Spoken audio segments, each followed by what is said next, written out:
हे सरकार म्हणजे काय असते? सरकार म्हणजे शासन. शासन म्हणजे लोकप्रतिनिधी आणि अधिकारी यांनी चालवलेला व्यवस्थित कारभार. हा कारभार कोण चालवतो, कुठे चालतो, कशासाठी चालतो हे पाहायचं आहे का तुला? हो. चला चला चला चला चला चला चला चला चला चला बिगी बिगी जाऊ चला, बिगी बिगी जाऊ चला. पण कुठे? आपले सरकार आहे जिथे, आपले सरकार आहे जिथे, आपले सरकार आहे जिथे. एखाद्या बाळाचा जन्म होतो तेव्हा त्या घरात सगळ्यांना त्याच्या जन्माची खूप खुशी असते. पण सोबतच त्याला सगळ्यात पहिला एक कागद मिळतो, तो म्हणजे त्याच्या जन्माचा दाखला. पण तो जन्माचा दाखला लगेच काढला नसल्यामुळे त्यांना पुढे त्याचं ॲडमिशन करताना, शाळेत प्रवेश घेताना समस्या उद्भवतात. तो डॉक्युमेंट काढायचा कसा हे प्रश्न त्यांच्या घरच्यांपुढे उभा राहतो. तर तो आपल्या बाळाचा पहिला जन्माचा दाखला काढायचा कसा या समस्येचं निराकरण आपण या प्रसंगातून पाहूया. माय लई फिरले, पण ते जन्माचा दाखला काय म्हणते तेच भेटेना. कायच करू की आता? काय झालं आजी, एवढं कमला करायचं फिरायला इकडं? माय काय सांगू ये तुला, ते माझ्या लेवकाचं पोरग आहे, त्याला शाळेत घालायचंय. शाळेत गेले तर मास्तर म्हणतो या ते काय जन्माचा दाखला असतो या ना, ते आणा. आता ते काय असतो या का गोरा असतो या काय कुठं भेटच ना झाला. लई फिरले मी. अहो आजी, खूप सोपं आहे. ही आपली महापालिका आहे, आरोग्य विभाग आहे. तिथे जाऊन तुम्ही डॉक्टरचं प्रमाणपत्र दाखवला तरी तुम्हाला दाखला भेटेल की. एवढं का परेशान व्हायला तुम्ही? आता ते डॉक्टरचं प्रमाणपत्र काय असतं या ते काय माहित नाही की मला. अहो आजी, तुमची सूनची तर डिलिव्हरी झाली, तिथे डॉक्टरने काहीतरी सर्टिफिकेट किंवा कागद दिली असतील ना तुम्हाला.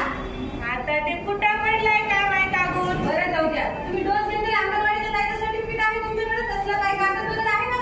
ते आहे, ते अंगणवाडीचं कागद आहे तरी. तुम्ही म्हणून गेलात ना आजी, तर तुम्हाला योग्य मार्गदर्शन देतील आणि छान तुम्हाला दाखला काढून देतील. बरं जाऊ द्या, तुमचा मुलगा शिकलेला आहे की नाही? हाय, पण तो कामाला जातोय. ऑनलाईन पण भेटते, ऑनलाईन पण तुम्ही ऍप्लिकेशन करू शकता. आता एवढं सोपं आहे, बिलकुल फिरायची गरज नाहीये. बरं मी सांगते त्याला ते कुठं भेटतंय. तुम्ही एकदा दाखव बरं मला. चला चला चला चला चला चला चला चला चला चला बिगी बिगी जाऊ चला, बिगी बिगी जाऊ चला. पण कुठे? आपले सरकार आहे जिथे, आपले सरकार आहे जिथे, आपले सरकार आहे जिथे. आपला देश हा कृषीप्रधान देश आहे. आपल्या देशात बहुतांश लोक शेती हा व्यवसाय करतात. आणि पण त्या शेतीची माहिती कशी ठेवावी, आपल्या पिकांना सुरक्षित कसं करावं ह्याबाबत ते नेहमी काळजी असतात. आणि मग पीक विमा भरणं, शेतकऱ्याचा तो शेताचा त्यांचा उतारा हे करणं, ह्या सगळ्या अडचणी त्यांना समजतात. ह्या सगळ्या अडचणींचा निराकरण कसं करायचं ते आपण ह्या प्रसंगातून पाहूया. राम राम दादा. राम राम राम राम राम. कुठे निघाल्या? अहो गावाकडनं आलेले लांबून आलं, सातबारा काढायचा होता बघा. बरं इथं बघून कुठं काढतात काय नाही मला काय बी कळलं झालंय बघा. तुम्हाला माहिती आहे का बघ? अहो तुम्हाला इकडे यायची काय गरज आहे? सातबारा आपल्या दारात, आपलं सरकार आपण ऍप्लिकेशन करा. मला शिकायला आहे की नाही? मोबाईल आहे की नाही घरी? मोबाईल आहे पण माहित नव्हतं की कसं काढायचं. मुलाला सांगा तुमच्या, नाही तर त्याला माहिती असतं. तुम्हाला म्हणून फिरायची काय गरज आहे? शेतीची कोणतीही कामं असल्या आपलं सरकार खूप गतिमान सरकार आहे. तुम्ही पीक विमा पण ऑनलाईन भरू शकता. एवढं सोपं, तुम्हाला म्हणून फिरायची काय गरज आहे? हो, एवढं सगळं सोपं झालंय व्हय. मग मी आता गावाकडे जातोय, समजा गावाला सांगतो बघा. तसं सांगा. पण भेटायला शहरात जिल्ह्यात वगैरे जायची काही गरज नाहीये. बरं एकदा इथं कुठं आहे तेवढं दाखवतं का? चला दाखवते. चला चला चला चला चला चला चला चला चला चला बिगी बिगी जाऊ चला, बिगी बिगी जाऊ चला. पण कुठे? आपले सरकार आहे जिथे, आपले सरकार आहे जिथे, आपले सरकार आहे जिथे. घरात एखादी सून जेव्हा नवीन लग्न होऊन येते तेव्हा तिच्या सगळ्यांना तिच्या गर्भधारणेची आतुरता लागते. आणि जेव्हा ती गर्भवती होते सगळ्यांना त्याची खूप खुशी असते. पण सोबतच तिच्या परिवाराला चिंता लागते तिच्या बाळपणाची, तिच्या आरोग्याची, घरी होणाऱ्या आर्थिक ओढाताणाची. ह्या समस्येचं निराकरण देखील आपल्याला सरकार कसं मदत करतं ह्याच्यातही हे आपण पाहूया या पुस्तकात.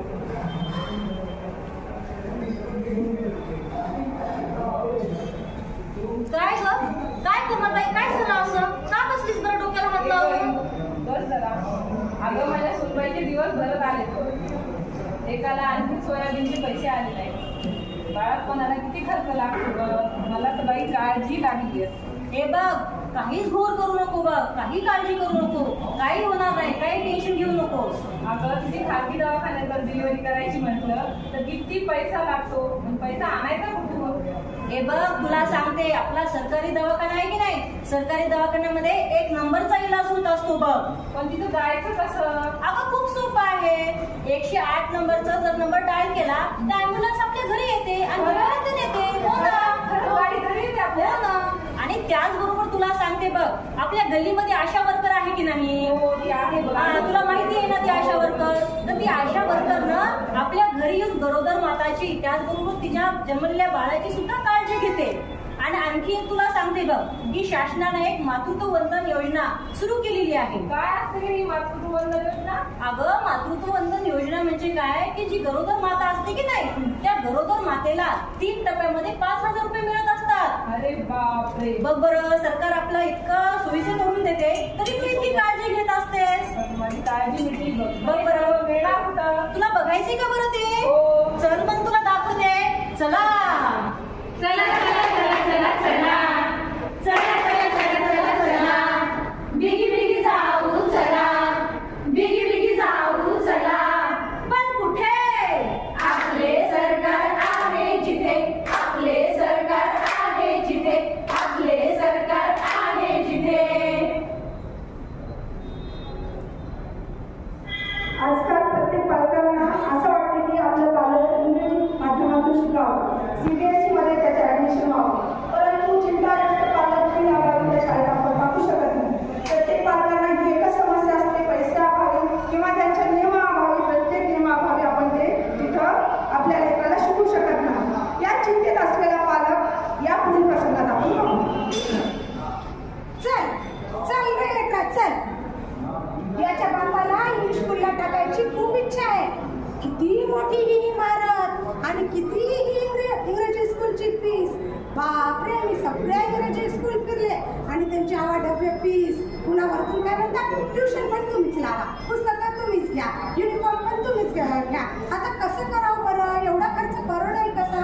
मी तर वैतागून गेली. या लेकराला कोणत्या शाळेत टाका? काय झालं ताई? मगापासून लेकराला आग्रह करायला नेमकं काय झाले? त्याच्या बापाला इंग्रजी शाळेत टाकायची इच्छा आहे, पण परवडेल का आपल्याला का एवढं? बरं इंग्रजी शाळेत टाकायची इच्छा? सरकारी शाळा काय तुम्ही येतं का? UPSC रिझल्ट बघितला का करावा लागलेला? हो बघितलं ना, स्टेटसला सगळ्यांची इथं सगळे टॉपचे विद्यार्थी आले सरकारी शाळेत शिकलेत. मग काय एवढे इंग्रजी मीडियम करायला लागले? त्यांना समजून सांगा सरकारी शाळा पण काही कमी नाही येतं. हो ना, सांगावं लागेल. आणि सगळ्यात महत्त्वाचं आपल्या नांदेड शहरामध्ये महानगरपालिकेची शाळा आहे. तिथं मोफत शिक्षण आहे, मोफत पाठ्यपुस्तक, मोफत गणवेश, मोफत शूज, मध्यान्ह भोजन मोफत आहे, सांस्कृतिक कार्यक्रम, तुमचे विज्ञान प्रदर्शन सगळं मोफत आहे. तज्ञ मार्गदर्शक शिक्षकांचा स्टाफ आहे. किशोरवयीन मुलींसाठी तुम्हाला सॅनिटरी पॅडचे मशीन आहे. सगळं एवढं शाळेचा का हट्ट करताय? अरे वा, इतकी सारी सुविधा आहे. मी ह्याच्या बापाला सांगतेच आणि सरकारी शाळेतच आणि आणखी एक सांगा त्यांना, तर इंग्लिश मीडियम जर म्हणत असतील तर या वर्षीपासून पहिलीपासून CBSE चालू केली ना. कुठं फीस भरता तुम्ही? कुठं बाहेर जाता तुम्ही एवढं? हो, हे परवडू शकते आम्हाला. मग कशाला बाहेर जाता? बिलकुल बाहेर जाऊ नका. त्यांनाही सांगा, तुमच्या गल्लीतही सांगा, तुमच्या जेवढे ओळखीचे आहेत त्यांना सांगा सरकारी शाळेतच टाका म्हणा. सगळ्या सुविधा तिथे भेटतात, ते पण निःशुल्क. बरं, मी सगळ्यांना सांगितले. आणि खरंच ती शाळा इतकी छान आहे. शाळा तरी दाखवा मला. चला दाखवते. चला चला चला चला चला चला चला चला चला चला बिगी बिगी जाऊ चला बिगी बिगी जाऊ चला. पण कुठे? आपले सरकार आहे जिथे, आपले सरकार आहे जिथे, आपले सरकार आहे जिथे. जसं की आपण एका प्रसंगातून पाहिलं होतं की मुलगा जन्माला की त्याचं कागदपत्र तर पाहिजे. ओळख पटवण्यासाठी, त्याच्या पुढच्या आयुष्यासाठी, त्याच्या पुढच्या भवितव्यासाठी कुठे कुठेही आपल्याला नाना विविध कागदपत्र लागत आहेत आणि ह्यासाठी सामान्य माणसाची नेहमी धावपळ होत असते. हे कागदपत्र जमा करा, ते कागद जमा करा. पण हे सगळं अगदी सोपं आहे आणि ते कसं आपण समस्येचं निराकरण करू शकतो हे आपण या प्रसंगातून पाहूया. मी आहे सुशिक्षित बेरोजगार. मला एक छोटासा व्यवसाय सुरू करायचा आहे, पण माझ्याकडे पैसे नाही आहेत. मग मी आता कसं सुरू करू बरं? मी मुद्रा लोन याविषयी ऐकलेलं होतं, तर पण मुद्रा लोन असतं तरी काय, याविषयी काय कागदपत्रे लागतात, त्याचबरोबर कुठे जावे लागते, कशा प्रकारे अर्ज करावा लागतो हे मला काहीही माहिती नाहीये. बरं मला कोण सांगेल बरं याविषयी? माझ्याकडे राशन कार्ड नाहीये. राशन कार्ड नसल्यामुळे मला राशनही भेटत नाही आणि गॅस कनेक्शनही भेटत नाही. राशन कार्ड काढण्यासाठी कोणते डॉक्युमेंट लागतील हे मला कोणी सांगेल का बरे?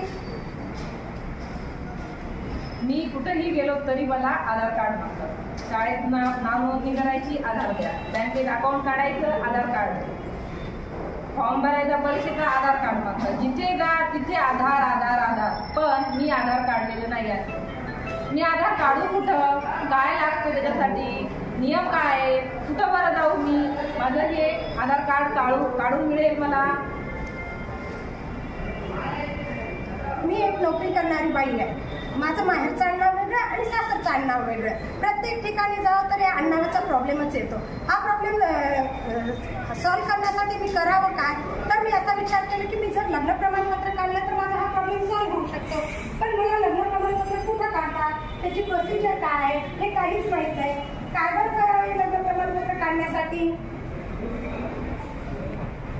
मी एक निराधार आहे.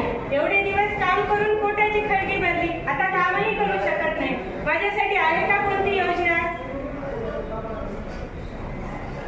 मला जनधन योजनेचा लाभ मिळवायचा आहे, पण मला माहीत नाही की जनधन योजना काय आहे, त्यासाठी काय डॉक्युमेंट लागतात आणि झिरो अकाउंट म्हणे, पण झिरो अकाउंट कसं काढतात त्याविषयी काहीच मला माहीत नाही. कोणीतरी माहिती देतील का मला? बापरे, हल्ली दवाखान्याचा खर्च एवढा वाढला की सामान्य नागरिकांना तो खर्च परवडणार झालं. मग आमचे शेजारचे गणेशराव म्हणत होते की कोणतं तरी आरोग्य कार्ड भेटतं म्हणे. मग ते आरोग्य कार्ड नेमकं काय आहे आणि कुठून काढावं लागते, पण तो काढायचा कुठं, त्याची प्रोसिजर काय हे कोणी सांगेल का मला? मी एक सर्वसामान्य घरातली स्त्री आहे. कोणी पाहुणे आले घरी तर घरात बसायला जागा नाही. पाऊस आला तर सगळं बदाबदा गळतंय. मला माझ्या आयुष्यामध्ये स्वतःचं घर भेटेल की नाही? अरे थांबा थांबा थांबा, किती गोंधळून गेले सगळे तुम्ही. तुम्हाला सगळं भेटेल, तुम्हाला सगळ्या सुविधा भेटतील. तुम्ही महानगरपालिका, नगरपालिका, पंचायत समिती, जिल्हा परिषद, कलेक्टर ऑफिस, महसूल विभाग कुठेही जाऊन तुम्ही ऑफलाईन किंवा ऑनलाईन अर्ज करू शकता. आणि जर तुम्हाला ते शक्य नसेल तर तुम्हाला असं एक ठिकाण दाखवते की तुमच्या सगळ्यांचे प्रॉब्लेम कितकीच अशी सॉल्व्ह होतील. हे बघा, हे आहे सेवा सेतू केंद्र. इथं तुम्ही जा आणि तुमचे सगळे जेवढे बी काही तुम्हाला कार्ड पाहिजे असतील, काही प्रमाणपत्र पाहिजे असतील तर तुम्ही तिथं जाऊन ऑनलाईन अर्ज करू शकता. चला तुम्हाला घेऊन जाते. चला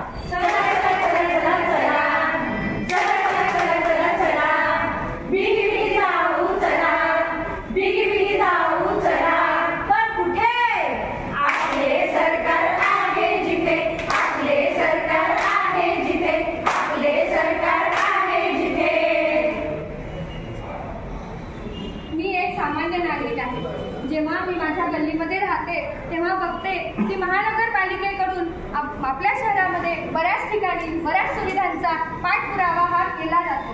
पण काही लोकांच्या अज्ञानतेमुळे, त्यांना काही माहिती नसल्यामुळे त्यांना बऱ्याच समस्यांना सामोरे जावे लागते आणि मग ते दोष देतात तर यंत्रणेला.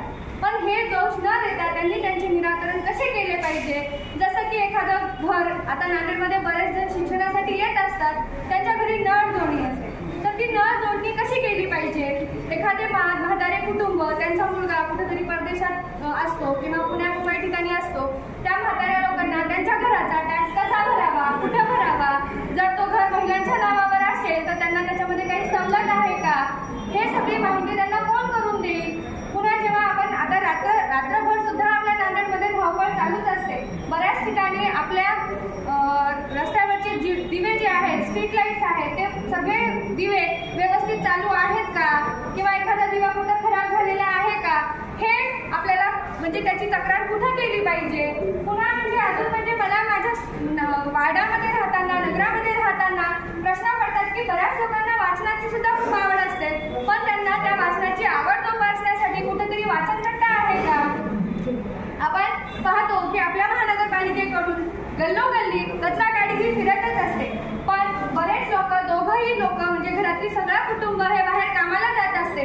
त्यांच्या वेळेनुसार ते त्या कचरा गाडीला पकडू शकत नाही, त्या कचरा गाडीमध्ये कचरा टाकू शकत नाही. तर त्यांच्यासाठी जागोजागी कचरा टाकण्यासाठी कचरा पेटींची व्यवस्था आहे का?